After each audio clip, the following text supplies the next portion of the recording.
Hey everyone, welcome back to I Dream of Homestead. I'm Josephina and today we are out in the garden taking a tour to see where everything is starting so that in a few months I can look back and then you can look back and see all of the amazing changes that have taken place. Hopefully the wind is not a problem for this video. I'm sure you guys are going to be hearing a lot of it and I'm sorry. I've tried so many different microphones. I tried at least 3 different ones and each one of them gave me so many problems. So if you guys do have a recommendation, please let me know.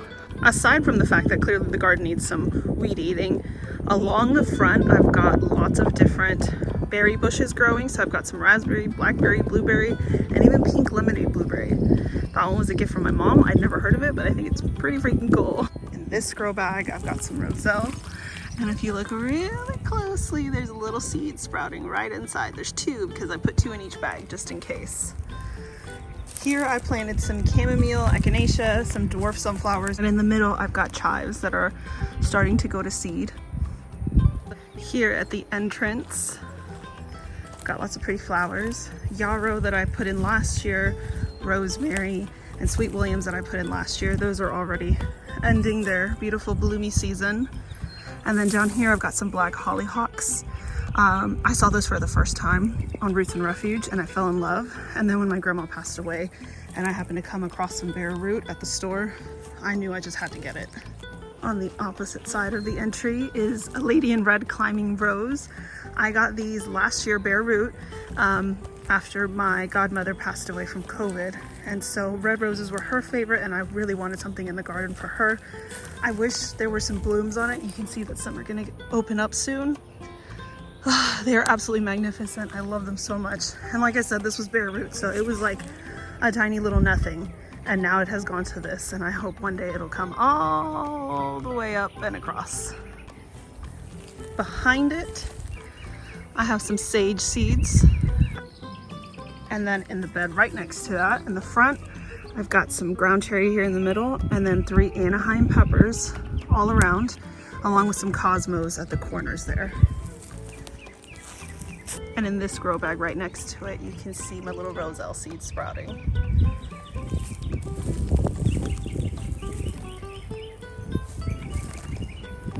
I'm not even gonna lie to you guys, this feels so awkward for me because cars keep driving by and then I get afraid that my neighbor's gonna come out and see me talking to myself. It makes me uncomfortable. But I'm gonna keep going because I really want to show you guys these things. So I've got my peach tree here that I got for my birthday. And when I got her, she was literally just like a big massive twig, and so now she's got all this beautiful fluffy foliage. And like I said, I put her in a grow bag. You can see here.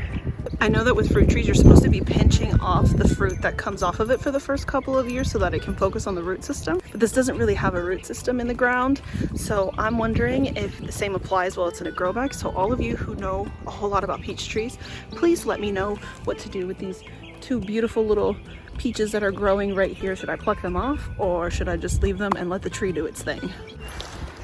And then I'm gonna Vanna White my beautiful little bird bath and my tree that I got from my grandma back before she passed. I put it in the grow bag and it has been doing really well, except for when we had the freeze.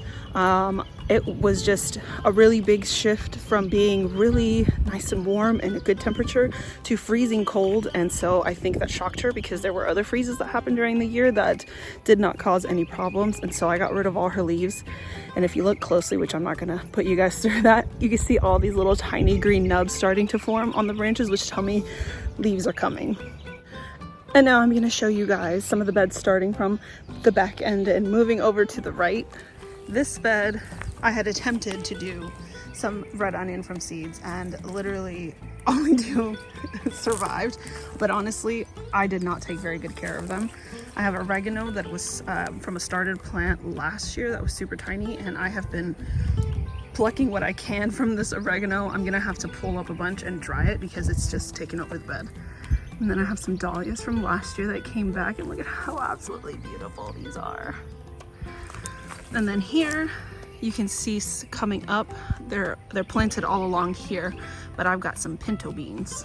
And then along the front here and across over here, I have some rattlesnake pole beans. I grew some of those last year and they come all the way up and around and they dangle. They're beautiful little purple striped beans everywhere, and they are absolutely delicious fresh, just as delicious as they are when they're dried and cooked.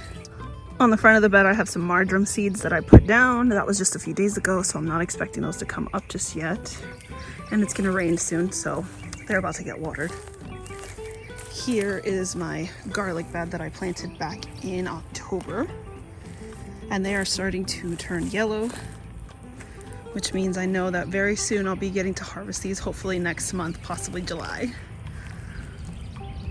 And at the front of the bed, I've got some, I could be pronouncing it wrong, mullein? I don't know. But again, those seeds were from a few days ago, so it's gonna take some time. And then here, this bed in the middle, on Mother's Day, I put down some seeds. I did some chocolate cherry sunflowers on both corners, and then some orange flame marigold in the middle.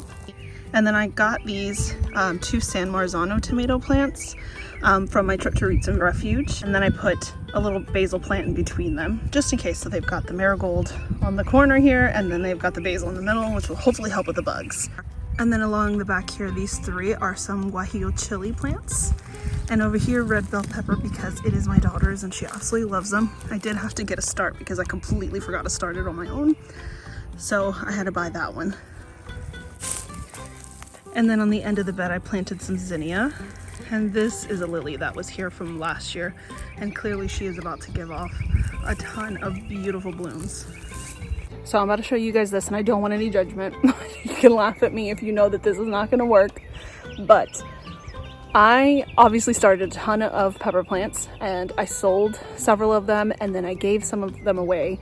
And my hatch peppers, which are the Chile Nuevo Mexico when they're dried, which I do use a lot of, all 3 of mine ended up getting blown over by the wind, knocked out of their cups, and because it was a really hot day and I didn't notice, they shriveled up so badly.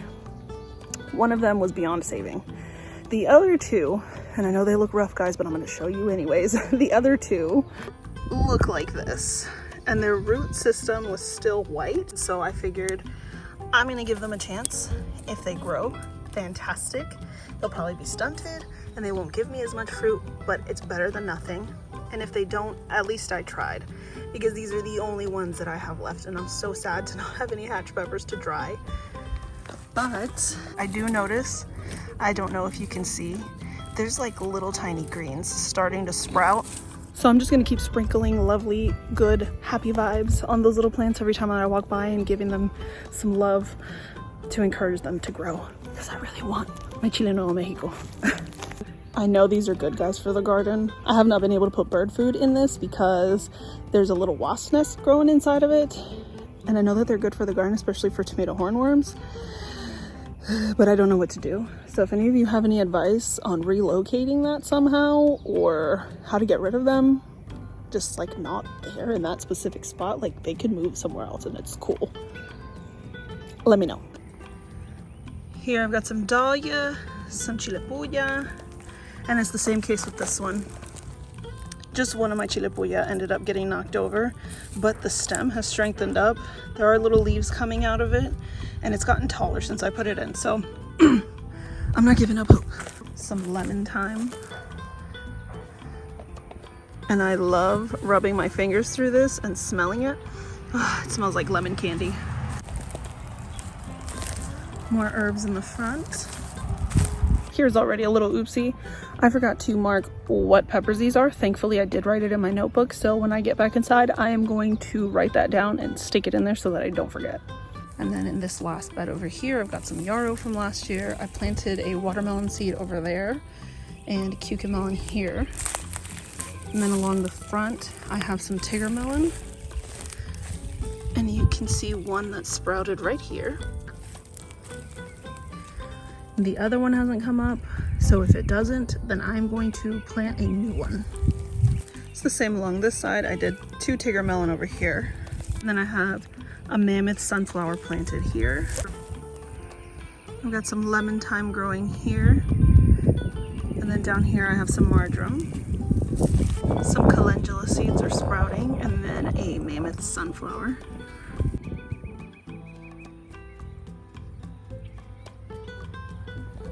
I've got all the green tomatillos here, and then I've got some poblano peppers right here in the back. Planted some basil right here in between these, and then different flowers that I've sprinkled along the back, like some chocolate cherry sunflowers in the corner, some calendula and zinnia, just all these different kinds of flowers that are going to be growing in the middle. Also on the back side of this, I have some China jade cucumbers, and then here I'm going to get some cattle panel hopefully this weekend to make an arch so that I can grow up that. And that exact same thing is on the other side over here. Some Roma tomatoes growing on the back over here, and some chile de árbol here, echinacea on the end, some lemon basil, more mammoth sunflower over there. And again, there's going to be an arch trellis here very soon.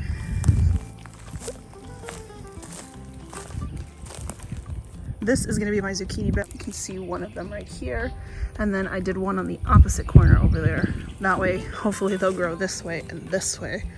And I might try to figure out a way to keep them up off the ground a little bit.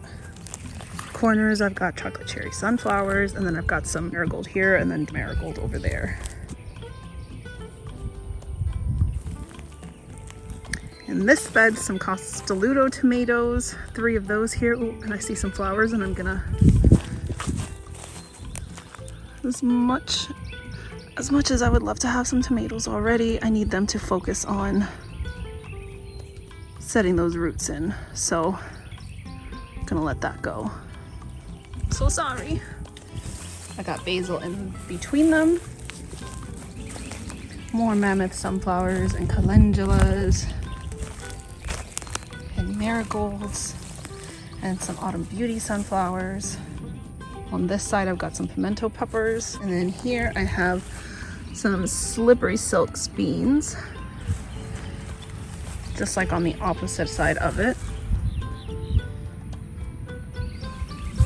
And here, hopefully this weekend, I will also have an arch trellis going over and around so that they can climb up that.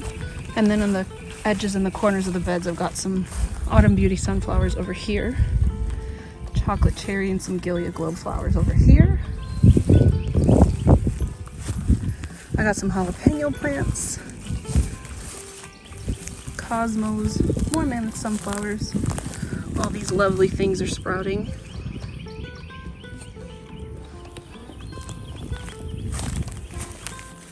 And then I've got more tomatillos over here, a little basil plant there, and then paprika here at the end. Some of you guys might have noticed that some of these beds have some straw put into it, and then some of these do not. Last year, I made sure to put down all the straw first before I planted anything, whether it was the starts or the seeds. And this year I did not get around to doing that.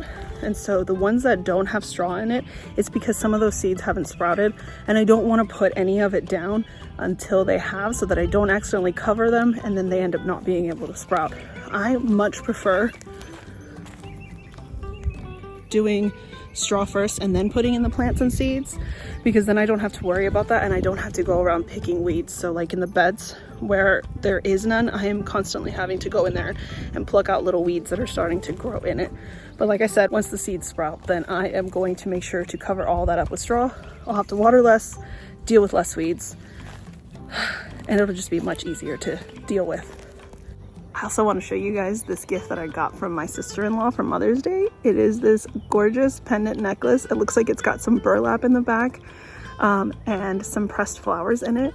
She also does lots of like butterfly wing work in here, and it is absolutely beautiful. She does all ethically sourced butterflies and materials, and so I'm gonna leave the link to her Facebook page so you guys can check out all her jewelry on there.